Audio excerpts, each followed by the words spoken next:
And the question is, Madam Mayor, in Bogota, what do migrants bring to the city that would otherwise be absent? Opportunities, by far. In the short term, also a shared pain that have both our local populations and the migrants. And I think acknowledging that in the short term, we're going to share the pains, and in the long term, if we persevere, I'm going to share also the opportunities and benefits. It's important to begin with, because the local population feels the pain in the short term. We receive more than 600,000 Venezuelans, which are the new Bogotanos, and we welcome them. And I have to say that I am glad that the national policy helped us. Because our national government provided a 10-year legal status of inclusion for Venezuelans. And I think that was the right thing to do. Right. Of course, in the middle of the pandemic and the post-pandemic and the employment crisis and poverty crisis that the post-pandemic brought to Bogota, it was hard to have 602,000 new Bogotanos to feed. But never, ever forget that when Colombia was in the middle of a civil war, Venezuela received 4,500,000 Colombians. So it is our moral mandate to help now that they need us. But I will say that the national policy in the case of Colombia helped us. The second thing was right up front, not only Bogota, but the largest cities in Colombia, eliminate any sort of administrative barrier that may prevent our new Bogotas to get into the social services that the city provides. So, for example, 57,000 kids from the families, from migrated families, get into Bogota schools, public school system in a year. It was tough to do, but we were able to do. The second thing is there is no way to have the housing provision that we need.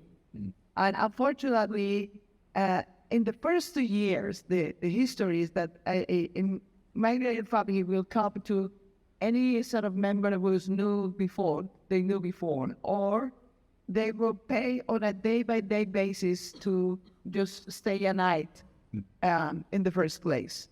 It's not the best way, but that was the fourth option that they have. So the second priority for us was to include them in a basic income that we were able to provide along with the national government for the families that were impoverished at the time. And we were able to include Venezuelans and migrated families into that basic income grant up front.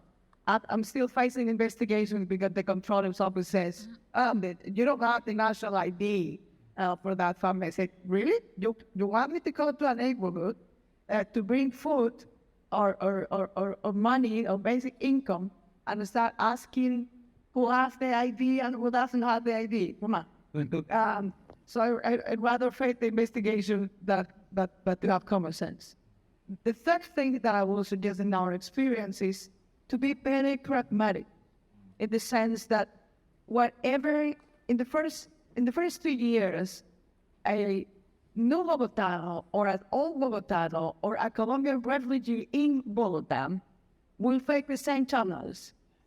The program that serves one will probably serve the other one. So, for example, using money for educational inclusion in this sense, we decided a program called Parceros. Parcero in Español was like my best buddy, my best friend. It's half of a month income. So youth population either have time study or have time work. First of all, in the municipality, doing a lot of things that we need to do.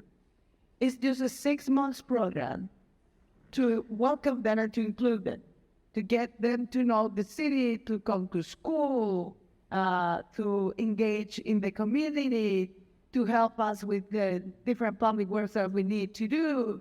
After that 6 months, we were able so that they can settle up. Maybe we can find a proper job in the private sector. And it works pretty well. I mean, we have include 28,000 kids and not kids, but youth population to offer them this opportunity. They are both Bogotanos and no Bogotanos, and 1 out of 2 after the 6 months, they either get into this proper school to finish school or they get a new job. So it's quite a successful rate. The third thing is employment. They will come into the informal economy first. I mean, that's going to be the case. So it's better to recognize that, to help them organize and vend the streets and other sort of things. But in the case of Bogota, 60% of the employee will come from small and middle enterprise and entrepreneurs. So we offer those small and medium companies. We said, look, if you engage either a woman or a dude or any member or the internal refugees or the Bogotanos, we will pay you for a year 1/3 of the monthly salary that they will need. So these 3 kind of things, very pragmatical, that at the same time serve the local economy, serve the locals, but at the same time serve the Bogotanos, the kind of thing that I think, and in our experience, work. Great, Ms. Mayor. Thank you very much indeed.